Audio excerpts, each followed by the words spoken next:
For 30 years, Will Smith was untouchable. $9 billion at the box office, studios bending over backwards to keep him happy, award shows rolling out the red carpet.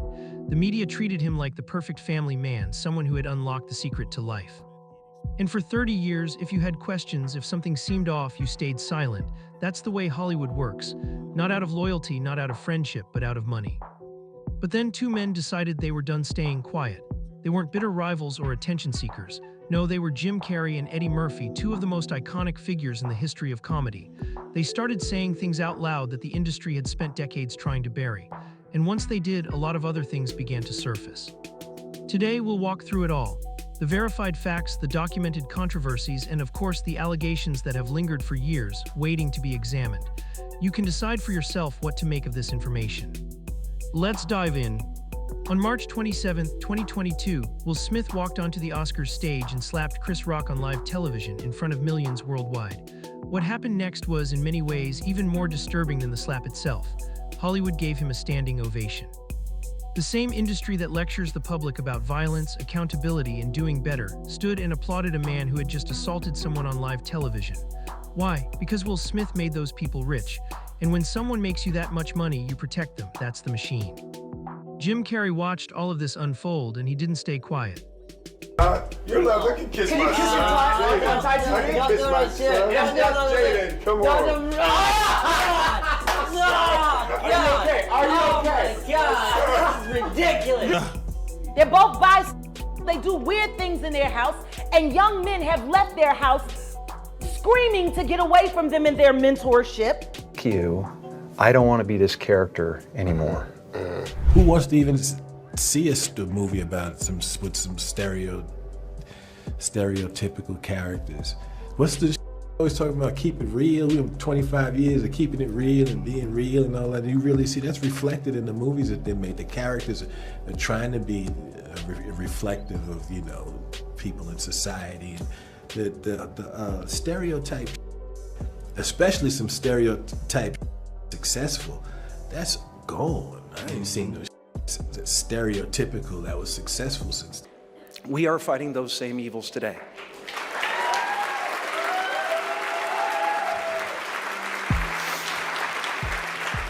In America, in the United Kingdom, across the globe. And we need to be clear, shamelessness is not and will never be a superpower.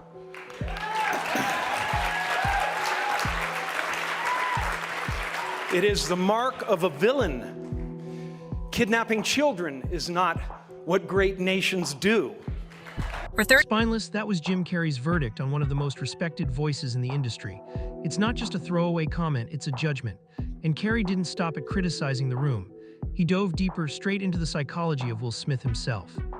Carrey said something fascinating about what he believed was really going on with Will Smith that night. And the more you think about it, the more it explains not just the slap, but the entire arc of Will Smith's public life. Carrey called it the Avatar problem. The idea is this: Will Smith spent 30 years building a character, the Fresh Prince, the family man, the protector, the guy who only made uplifting movies. And somewhere along the way, that character became more real to him than he himself was. It showed me that there were characters being played everywhere. As an actor, you play characters, and if you go deep enough into those characters, you realize that your own character is pretty thin to begin with. When Chris Rock made that joke about Jada, Carrey argued it wasn't really about Jada. It was about the avatar. Someone had pulled back the curtain, and Will Smith's instinct, 30 years of protecting that image, kicked in. He couldn't let the character be exposed. Even on live television, even in front of the world, Will had something going on inside him, something frustrated. I wish him the best. I don't have anything against Will Smith. That last line matters. Carrey wasn't going after Will Smith personally. He was dissecting a pattern, a system that allows people to build these kinds of images and then protects them when the image begins to crack. Now, if Carrey was the philosopher, Eddie Murphy was the executioner. Eddie Murphy doesn't do award shows. He said it himself, being in a room full of famous people, all dressed up performing for a trophy, is one of the most hollow feelings imaginable. He walked out of the 2007 Oscars after losing Best Supporting Actor for Dreamgirls. He didn't sit around playing the gracious loser for the cameras. He just left. So when Eddie Murphy showed up at the 81st Golden Globes to accept the Cecil B. DeMille Lifetime Achievement Award, people took notice, because this man does not show up for just anything. And then, he delivered what might be the most precisely targeted line in recent award show history. I was sickened. I was sickened by the standing ovation. I felt like Hollywood is just spineless, en masse. And it really felt like, oh, this is a really clear indication that we're not the cool club anymore. The room erupted, and later, when asked if it was just a joke, Murphy clarified it wasn't just a punchline. It was a statement about toxic masculinity, about the way Will Smith had positioned himself, about what he had done on that stage. When one of the architects of modern comedy shows up specifically to say something like that, you take notice. To fully grasp what both Carrey and Murphy were reacting to, you need to understand red table talk.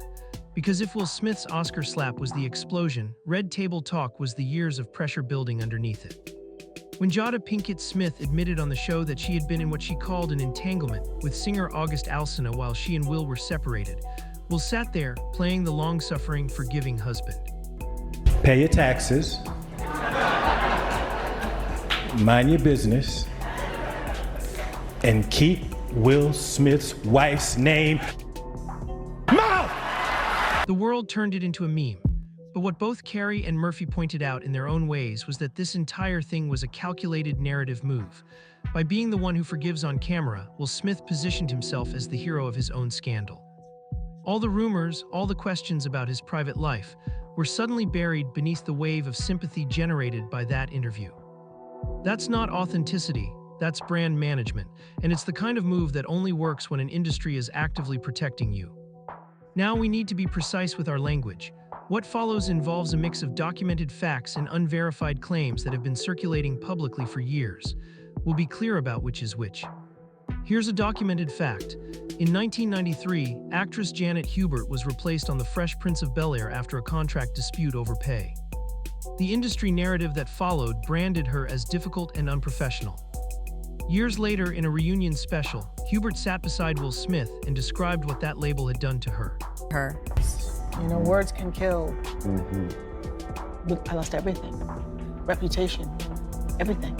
And I understand you were able to move forward, but you know those words, calling a black woman difficult in Hollywood is the kiss of death.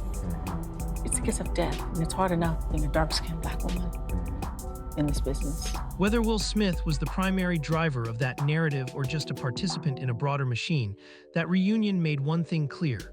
Someone's career was destroyed, and the industry protected its asset. Documented fact, during the filming of Men in Black 3 in New York City in 2012, Will Smith demanded that production rent a 53-foot double-decker trailer unit costing approximately $2 million and park it in a residential neighborhood in Soho. It blocked traffic, generated complaints from local businesses and residents, and Smith refused to move it. This was widely reported at the time. That's not a crime, but it's a data point about a man who had been told for 30 years that the rules didn't apply to him. Now the unverified, an individual named Brother Bal, who has publicly claimed to have worked as an assistant in Will Smith's circle, has alleged that he walked in on Will Smith and actor Dwayne Martin in a compromising situation. These claims have circulated online for years. They are unverified. Will Smith has not publicly responded to them directly. We present them as allegations only. Similarly, artist and activist Jaguar Wright, who was one of the earliest public voices to raise concerns about Diddy before that story broke widely, has alleged that Will and Jada Smith engage in disturbing behavior in their home and that young men who came to them for mentorship allegedly left in distress. Again, these are allegations. They are unverified, but given Wright's track record with other public figures, they have been taken seriously by a significant number of people. And then there is the claim made publicly before her passing by actress Alexis Arrett that Will Smith's first marriage to Sherry Zampino ended because she allegedly caught him in a compromising situation with his then-manager Benny Medina. This is an unverified claim from a single source. We present it as such. None of these are presented here as fact. They are presented because when two comedy legends of the stature of Jim Carrey and Eddie Murphy publicly question the image Will Smith has constructed, these are the kinds of stories that start getting attention, and people deserve to know they exist. After everything, the slap, the backlash, the comments from Carrey and Murphy, Will Smith released a film called Emancipation. It flopped. The awards attention that Smith had reliably received for decades was almost non-existent. In the industry, the same machine that protected him for 30 years quietly moved him to arm's length, not because of moral conviction, but because, as Jim Carrey put it, Hollywood is spineless en masse. Supporting Will Smith had become bad business. He doesn't want the hassle. I'd have announced this morning that I was suing Will for $200 million because that video is going to be there forever. It's going to be ubiquitous. You know, that insult is going to last a very long time. If it was me, If it was I'd have me, announced this morning I'd have I was announced- suing Will for $200 million. That video is going to be there forever. That insult is going to last a very long time. The $9 billion man, the guy who was too big to fail, discovering that there's a limit not to how much bad behavior the industry will tolerate, but how much bad behavior they can financially justify. That's not justice, but it might be the only kind of accountability Hollywood actually understands.